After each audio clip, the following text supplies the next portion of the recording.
আমি শাসক হতে আসি নাই, আমি শোষক হতে আসি নাই, আমি সেবক হতে এসেছি। আমি সেবক হতে এসেছি। দায়িত্বহীন কণ্ঠে আবারও বলছি, আমি সেবক হতে এসেছি। যখন আমি যাই চা শ্রমিকের কাছে, যখন তারা বলে হুজুর 178 টাকা দিয়ে চলে না, আমাদের কিছু ভালো খেতে মন চায়, তখন কলিজাটা ফেটে যায়। যখন আমি তাদের কাছে গিয়ে দেখি হুজুর আমার প্রেগন্যান্সির ভিতরে মহিলা, তারা রাস্তার কারণে মারা যায়, তারা জায়গা মতো যেতে পারে না, হসপিটালে যেতে পারে না। বারাকাতু। সালাতু ওয়া সালামু আলাইকা ইয়া রাসূলুল্লাহ ওয়া আলা আলিকা ওয়া আসহাবিকা ইয়া নবী আল্লাহ। সম্মানিত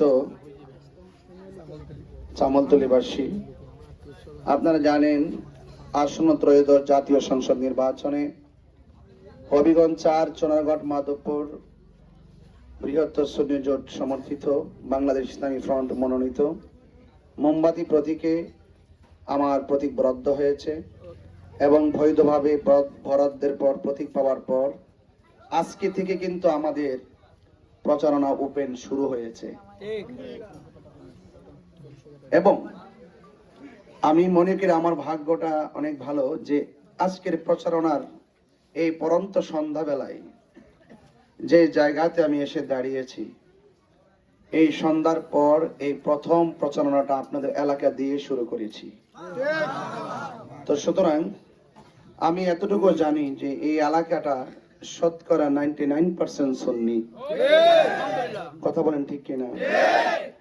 এই সুন্নি এলাকায় আমি এসে দাঁড়িয়ে সুন্নি একজন প্রার্থী হিসেবে দেশের মানুষের পক্ষে কথা বলার, সুবিধা বঞ্চিত মানুষের পক্ষে কথা বলা, সুবিধা বঞ্চিত মানুষ যারা, মেহনতি মানুষ যারা, যারা কোনো রকম ভাবে দিন যাপন করে, সেই নিরুপায় মানুষগুলোর পক্ষে কথা বলা এবং পাশাপাশি সম্প্রীতি শান্তির লক্ষ্যে কথা বলা, মা বোনদের ইজ্জত সম্মান রক্ষায় কথা বলা, ব্যবসায়ীদের ন্যায্য ব্যবসায় কোনো ধরনের জুলুম নির্যাতন যেন ব্যবসায়ীদের উপরে করা না হয় সেই নেপথ্যে কথা বলা এবং এই রাষ্ট্রে সার্বভৌমত্ব সুরক্ষায় কথা বলা, ধর্মদ্রোহীদের বিপরীতে সত্যিকার ধর্ম প্রচারে কথা বলা, আল্লাহর ওলিরা ইসলাম এনেছেন সেই আল্লাহর ওলির মাজারের সুরক্ষায় কথা বলা এবং শিক্ষা স্বাস্থ্য এবং অবকাঠামো উন্নয়নের নেপথ্যে কথা বলার ক্ষেত্রে আজ আমি আপনাদের সামনে মোমবাতি প্রতীকে ভোট চাওয়ার জন্য এসেছি। আমি দীর্ঘদিন ধরে আপনাদের মাঝে কোরআন সুন্নাহর আলোকে ধর্ম প্রচার করে আসছি, সত্য প্রচার করে আসছি। ধর্মীয় মূল্যবোধের আলোকে আমরা যদি এই রাষ্ট্রকে সাজাতে পারি, তবে এই দেশের মেহনতি মানুষ থেকে শুরু করে সকল মানুষের অধিকার প্রতিষ্ঠিত হবে। কথা বলেন।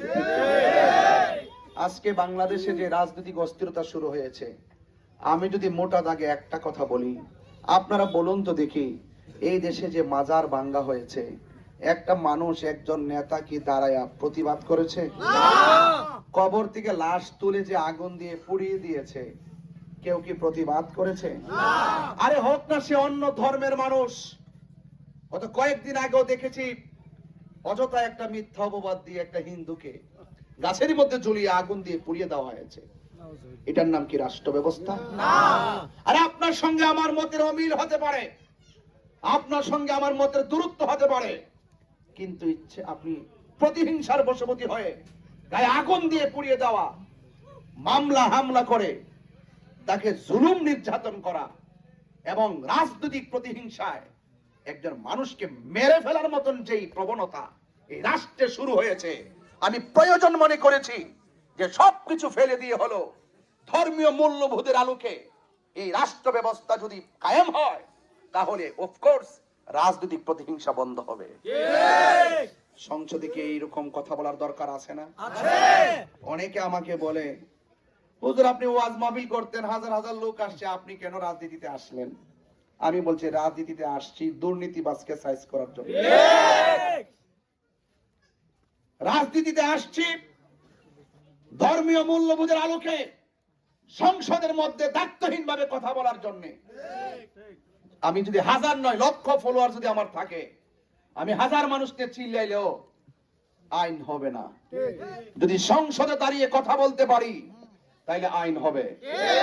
আমি 22টি বছর ওয়াজ মাহফিলে বলেছি, এই দেশে যারা ওলি আল্লাহর বিরুদ্ধে কথা বলবে, এই দেশে যারা রাসূলুল্লাহর বিরুদ্ধে কথা বলবে, সংসদের মধ্যে সর্বোচ্চ আইন পাস করতে হবে।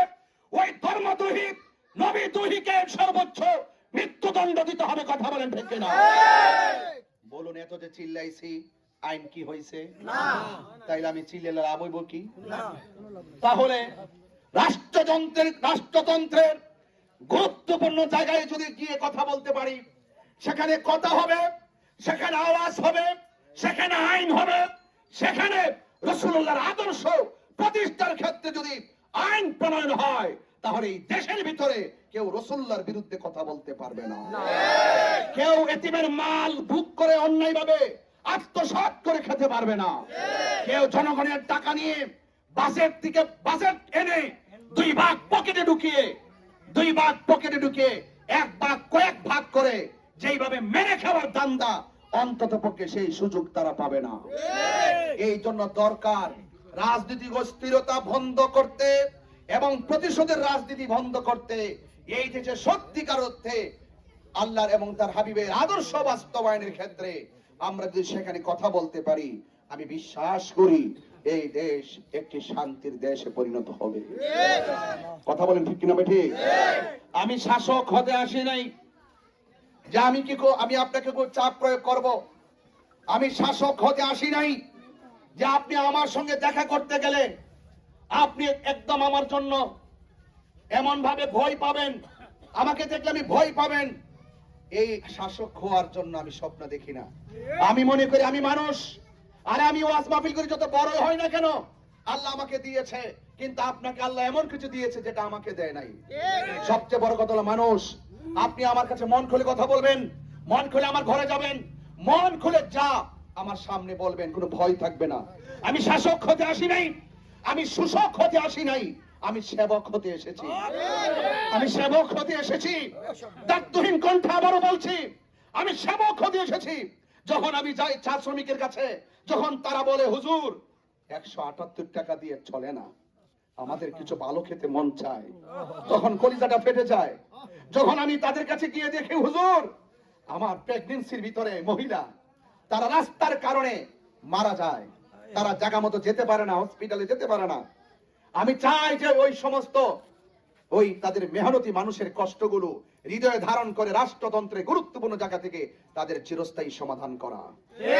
শুধুমাত্র একদিন 200 বিরিয়ানির প্যাকেট দিলে কি সমাধান হয়ে যাবে? না। শুধুমাত্র একদিন 100 কম্বল দিলে কি সমাধান হয়ে যাবে? না। আপনি 100 করে কম্বল দিয়েছেন, শত শত ঘর শীতে কাঁপতেছে।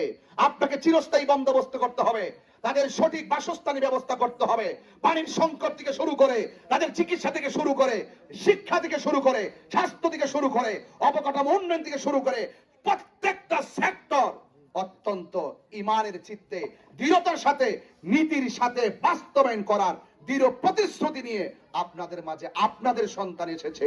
আপনাদের সাথে আমার সামাজিক সম্পর্ক কি আছে জানি না, পারিবারিক সম্পর্ক কি আছে জানি না, রক্তের সম্পর্ক কি আছে জানি না, তবে দায়িত্বহীনভাবে একটা কথা বলবো, চুনারঘাট মাধবপুর বাসীর সাথে আমার আত্মার সম্পর্ক রয়েছে। মোমবাতির আলো ঘরে ঘরে জ্বালো, সংসদে জ্বালো মোমবাতির আলো, আরি ভাইয়ের সালাম নিন। আমার আজকে আমাদের প্রচারণা শুরু এখান থেকেই। মাইক নিয়েছে এই প্রথম। পুরা নির্বাচনী ক্যাম্পেইনে যতদিন ধরে আমি রাস্তায় কথা বলতেছি, আজ প্রথম মাইক নিয়েছি। আর এই মাইক আপনাদের বাজার থেকে শুরু করলাম, যেন এখানেই এসে যেন আপনাদেরকে নিয়ে যেন আমরা যেন শুধু মালিক আমাকে দয়া করে আপনাদের সমর্থন, আপনাদের ভালোবাসা, আপনাদের আন্তরিকতা এমন ভাবে আপনারা একটু বিলাই দেওয়ার চেষ্টা করবেন, অন্তত পক্ষে যেন এই দেশটাতে যেন সার্বভৌমত্ব সুরক্ষা এবং নবী প্রেম যেন কায়েম হয়, সেই আশাবাদ ব্যক্ত রেখে আপনাদের মহামূল্যবান ভোটটুকুন মোমবাতির প্রতীকে চেয়ে আমি আবারও আপনাদেরকে সালাম দিয়ে বিদায় নিচ্ছি। জয় হোক মানবতার, জয় হোক মেহনতি মানুষের, জয় হোক মোমবাতি প্রতীকের, জয় হোক। আমি দেখেছি অনেকগুলা মা বোনরা চতুর্পাশে দাঁড়িয়ে আছে।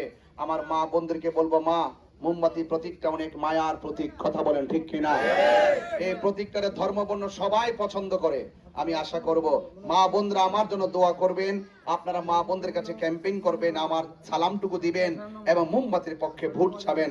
আল্লাহ পাক যেন আমাদের সকলকে আজকের এই আয়োজন থেকে শুরু করে আমরা যেন আমাদেরকে যেন আল্লাহ পাক কাঙ্ক্ষিত বিজয় যেন অর্জন করার তৌফিক দান করে। আমিন।